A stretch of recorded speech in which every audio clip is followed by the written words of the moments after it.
welcome to Murphy's Garden, and you join us somewhere different today. We've come to visit a garden quite local to us. It's called Erddig. It's a National Trust property. It's absolutely beautiful. We have been before. It's nice to come at this time of year in the winter and see the structure of the garden, and it really has got a lovely structure because it's a beautiful walled garden, and running up the middle is a lime avenue of trees. So for those of you that have watched the video on pleached trees, this is a really good one to come and see because it's got these lovely mature trees. Erddig is a Grade 1 listed National Trust property located 2 miles south of Wrexham city centre in North Wales. It comprises of a country house built during the 17th and 18th century amidst a 1,900 acre estate, which includes a 1,200 acre landscaped pleasure park. Erddig has been described as the most evocative upstairs-downstairs house in Britain due to the well-rounded view it represents of the lifestyle of all of its occupants, both family and the staff, and is the Welsh real-life Downton Abbey. The eccentric York family who lived there had an unusual relationship with their staff and celebrated their servants in a large and unique collection of portraits and poems. Together with well-preserved servant rooms, an authentic laundry, bakehouse, sawmill and smithy, it provides an insight into how 18th to 20th century servants lived. The house, designed by Thomas Webb, was built between 1684 and 1689 for Joshua Edisbury, the High Sheriff of Denbighshire. Sadly, the building of Erddig was Joshua Edisbury's downfall and overstretched his finances, resulting in his bankruptcy, and in 1716 he was forced to sell. Erddig was bought by John Mellor, who refurbished and extended the house, including 2 more wings. Unmarried and childless, the house, on his death in 1733, passed to his nephew Simon York, thereby establishing an unbroken line of York family ownership for almost 250 years, alternating between Simon and Philip Yorks until Simon York III died in 1966, childless, and it passed to his brother Philip York III, who died in 1976, also without an heir, and the house passed into the ownership of the National Trust in a rather derelict state. The house and garden have now been restored to their former glory, and so we'll go and explore the garden. So this is a beautiful house, and this garden is very much about structure, so very symmetrical. We'll pan round now, and here you can see one row of limes. I don't know how many trees there are. There's a lot. So we've got one row there, and then nearer to us here we've got another avenue of pleached limes, and you can see that they're limes because they form this kind of zigzag like appearance in the stem, and they're all in bud. And look at the girth on those, they're really quite big. So they've got 1, 2, 3, 4, 5, 6 tiers, and they've put metal structures in at the end. And 10 weeks to prune them. It takes 10 weeks to prune them. It just says 65,000 cuts. 65,000 cuts. And so they've got metal supports.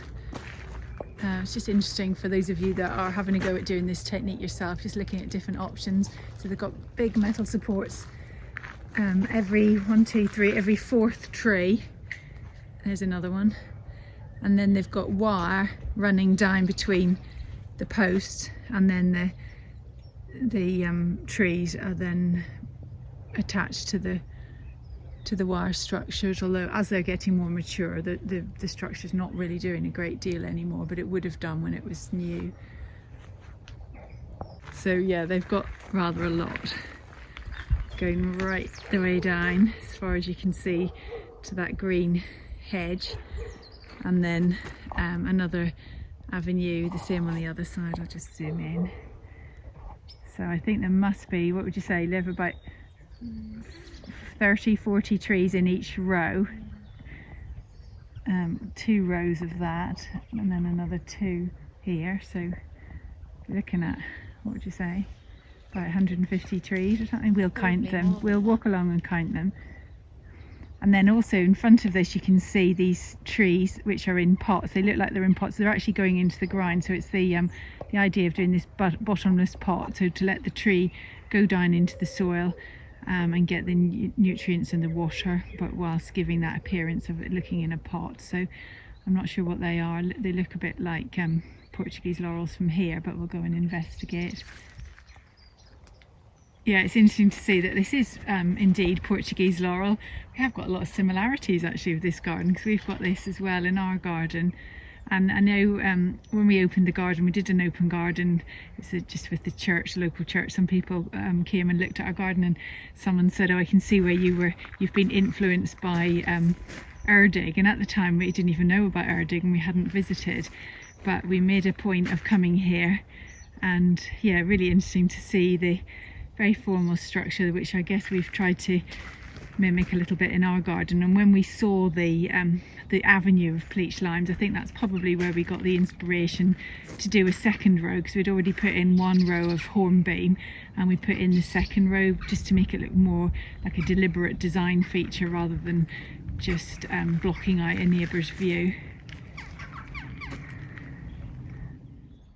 Sun's come out and we have given a rough estimation. I think there's between about 150 to 200 trees in total, but you can see the new growth coming through, that kind of fiery red stems. Olivia said it does look a bit like a cornice, doesn't it, the way the stems look quite fiery against that dark grey sky. But yeah, what a big pruning job this is. And again, the beautiful Georgian symmetry of this property, and once again you see the pots on each side mirroring, constantly mirroring each one side to the other. And we've got these big topiary box balls.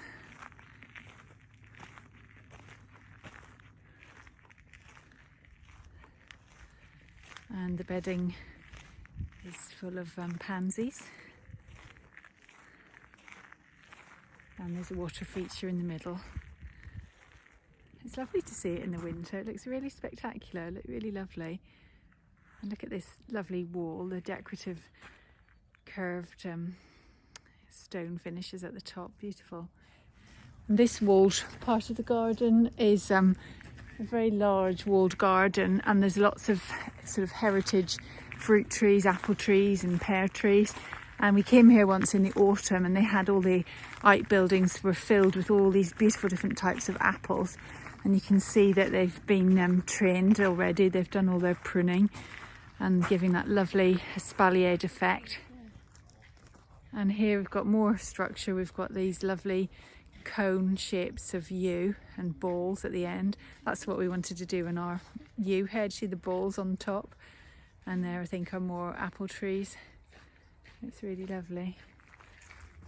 So this is another lovely Espaliered apple tree, and all around the bottom in the summer it's lovely because it's all herbaceous perennials which have obviously died back at this time of year. And here we've got box hedging with holly in between, and again that holly, as you'll see, is going into a little sneak peek down into the ground. So this is just a kind of artificial pot made to look like a pot, but it won't rot because it hasn't got any soil against it, so it's quite a good idea. And it's raised up from the ground, so again it will last a lot longer. And here's the chap just doing some pruning. So just had a little chat with the gardener who's pruning the fruit trees against these walls. So he said, I said, oh, you're making good progress, you've nearly finished. He said, no, not at all, they've barely started. So they've done the ones on the wall, but obviously they've got all these to do. And then he was talking about the pleached lime trees as well, and he said that they were planted in the 70s and they tend to prune them in the dormant season, but often that will be up until about May really, because it takes so long to do it. And they cut them right back, hard back to the main frame, because they don't want them to get any bigger. They want to maintain the form. And he said a lot of big houses just use hedge cutters to do this because it's so time consuming, but they want to maintain the structure of the framework, so they do it by hand. And we're now just by the water's edge, which is lovely. Just get the mirroring of the sky. I'm not really sure. Is that an Acer? It's got the peely red bark. I don't know that it is. It doesn't. I don't know whether it is or not. But it's not a cherry because that's not. I don't know. I'm not sure. But it has that nice peely red bark. And here, this lovely pond. Ducks on the pond. Looks a little bit frozen, I think, in the middle.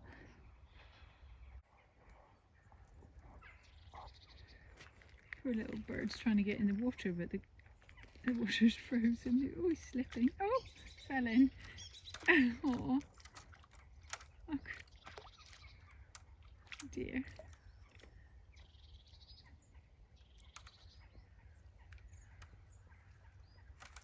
Oops.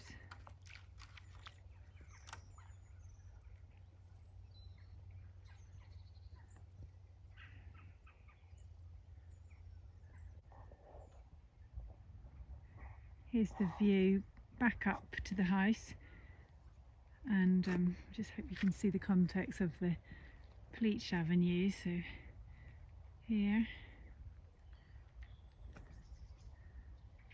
and then the big Prunus lusitanica Portuguese laurels in the pots add structure and form, and then it leads down to another pond. We've got two ponds roughly the same size, and this one is down to these nice gates at the end. And we'll just have a look in these pots too, so you can just see that this is also a bottomless pot. I think that's a really good idea and one well worth pinching. So yeah, looking at the growth that it's put on this year, all of that growth on the top, you see how vigorous it is at the top, and lime is a very fast growing tree. So if you do want to do a pleached hedge on stilts and you want a quick result, then go for lime. But all of the downside with that is that it does need very, very regular pruning. I think it's more vigorous than hornbeam, which is our main one. We have got the lime obviously as well, but yeah, it does put on lots of growth. So all of that, the gardener that we spoke to said all of that will be cut right back to the bare stem again each year. So here is a collection of outbuildings, and amongst them is the National Trust shop and also the cafe. So feeling a bit hungry, so we'll head in for some lunch and perhaps a piece of cake, and we'll be restored, ready to go around the rest of the gardens after lunch. So here we've got a row of lovely 6 or 7 columns of view, and then I'll just show you this box pattern, which looks really quite nice, although I see that they've got some blight, unfortunately. But look at the pattern, looks good, doesn't it? Nice idea, just very simple. I mean, there's obviously it's winter, so there's not a lot of flowers, but it's very structurally really sound and lots of good shapes and things. And here, having done that video on evergreen trees, and here's a great example of all these hollies. Look at the different colours, they're lovely. I love holly.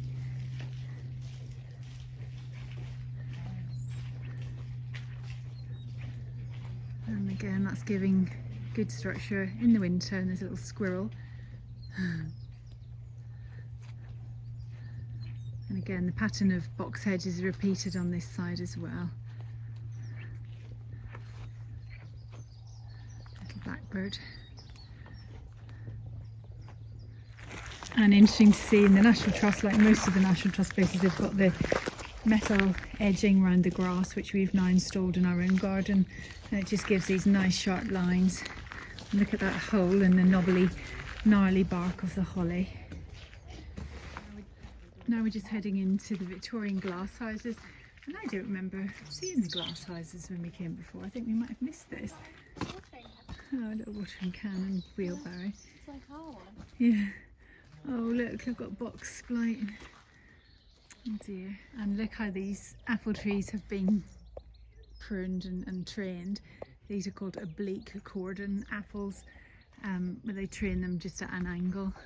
And doesn't it look really, really cool, really nice? And it says these are called St. Cecilia. So I don't know if all of them are called that, but they look lovely. Just trying to keep away from this box, which has definitely got blight. I don't want to take it back home. And a cute little bug hotel. Isn't that cute? These are the little glass houses, the original ones that have been repaired. This is what they looked like before.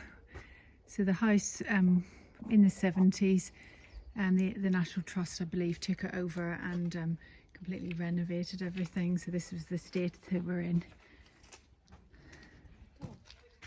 Here are the staff hard at work doing the pruning of the apples. So these are more oblique cordons. Really good way of growing fruit because it's so accessible and so easy to pick. Far easier than when it's growing as a normal tree. We haven't got them growing like this, but we've got them espaliered, and we find that they're more productive and a lot easier to manage and to pick.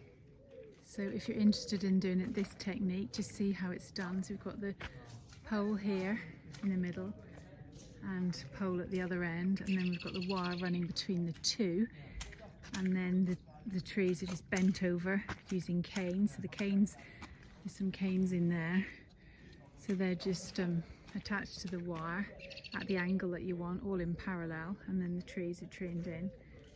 Looking through the window of the glass houses, all the pelargoniums. Theirs seem to have survived the winter in there, nice and warm. I wonder if they're on heated benches, I don't know.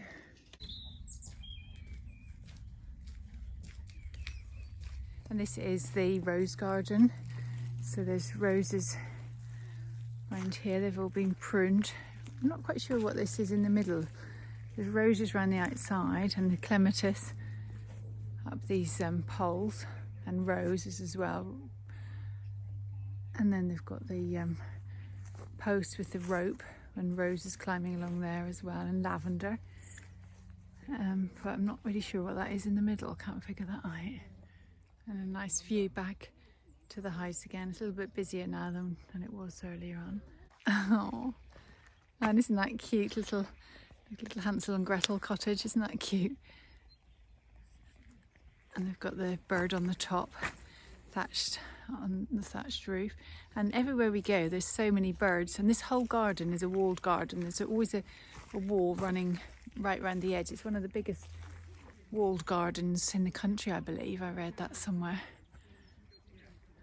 And for those of you interested in hedging, this is a good example of a Prunus lusitanica hedge, quite a loose one. I guess you could cut it slightly, more clipped. But it's nice. It's certainly nicer than common laurel. And interesting to see that the Prunus lusitanica, which is doing very well here, not doing well at all on this side, and this is underneath this rather large yew, so they obviously don't like being in the dry shade of this yew tree. Lots and lots of mistletoe up in that tree, but rather challenging to get to. And tucked away is this little spot for a secret rendezvous, tucked away at the very furthest point in the garden, right at the farthest end. And you'll see that the brick wall continues all the way around the garden, and it must have cost a fortune in bricks, probably needed as many bricks as the house. And you think that if he perhaps hadn't done so much wall, then he would have saved himself some money and perhaps Joshua wouldn't have gone bankrupt. And above is this gnarly old yew tree looking very, very characterful. And here we are at the far end of the garden. Look at that view. Wow, back up to the house. And go in a bit, and here you can appreciate the full extent of the garden and the pond. So this is what we want to create up the top part of our garden on a slightly smaller scale, but we want to have a small rill, but I guess a similar idea here, reflecting the sky and the trees. And ours can reflect the herbaceous borders. It looks lovely. Oh, and look at these gates, aren't they beautiful? Perhaps we can get Mike, our blacksmith, to make us some of those.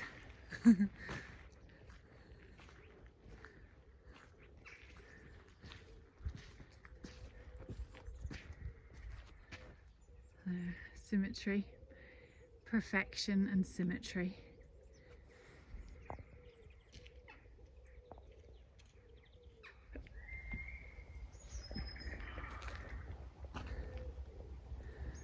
And some nice hedging, yew hedging.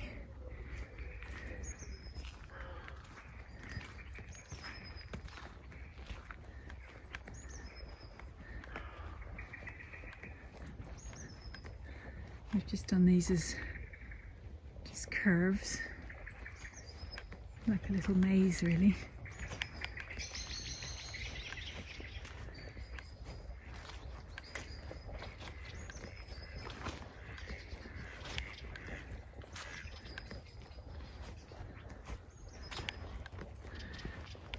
And another large body of water with the ducks.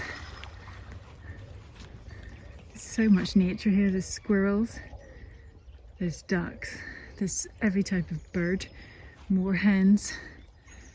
Really lovely. And this is a wall on the other side with all of the apples against it. Yeah, there's not much space for there are herbaceous plants here, as you can see, but the borders are quite narrow. We were just saying that perhaps instead of having another pool, because they've got one already, it's very similar, perhaps it would have been better to have something more interesting here, like big herbaceous borders or something. But yes, it does look nice in the summer, but as I say, the borders, there's not a big area of herbaceous perennials. And beyond the wall, by the way, is a forest, so you can go in there with children and have good fun and build dens and things in the summer, so it's a really good place to come for kids. This is a tree, an apple tree, before pruning. So you can see all these shoots that will need to be cut back to 2 or 3 buds, and we'll go and have a look at one that's been done. This is a good example. The one next to it is one that's been partially done, so you can see the bottom branches have been done, but the top ones haven't. So they've obviously got a bit tired and gone home, but they've got quite far because they've done the one next door as well. So that one's been done. I think they're just the ones you can't reach. I think that's what it is, because there's some down there that haven't been done, the top tier. So I think he probably needs his ladder for that one. But yes, a lot of work. Yeah, that one's been done, but not the top. And that's just the gate into, it's locked at the moment, but that's the gate into the wolf's den, which has got activities and things going on in the half term and in the school holidays. This is a view of the front of the house, not really so nice at the front as it is the back. Reminds us a little bit of the house we visited in Northern Ireland called Castle Cool in the summer. Quite a similar frontage to that. But yeah, I think it looks prettiest from the back. Yeah, red brick at the back. This is the view of the Welsh countryside.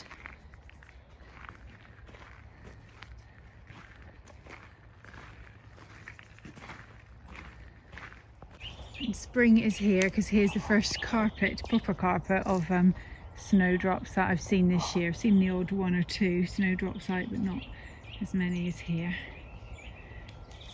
Spring is on its way, thank goodness. We've had a lovely day at Erddig, and if you ever find yourself in North Shropshire or North Wales, then pop over to Erddig and pay it a visit. It's really worthwhile. Beautiful garden, lovely example of a large walled garden, and I absolutely love the symmetry. It really appeals to me, as you can tell from our own garden, which has got some elements of which seem quite similar. So thank you very much for watching, and I hope you enjoyed that visit to Erddig, and thanks for watching, and join us again in the next video. Bye for now.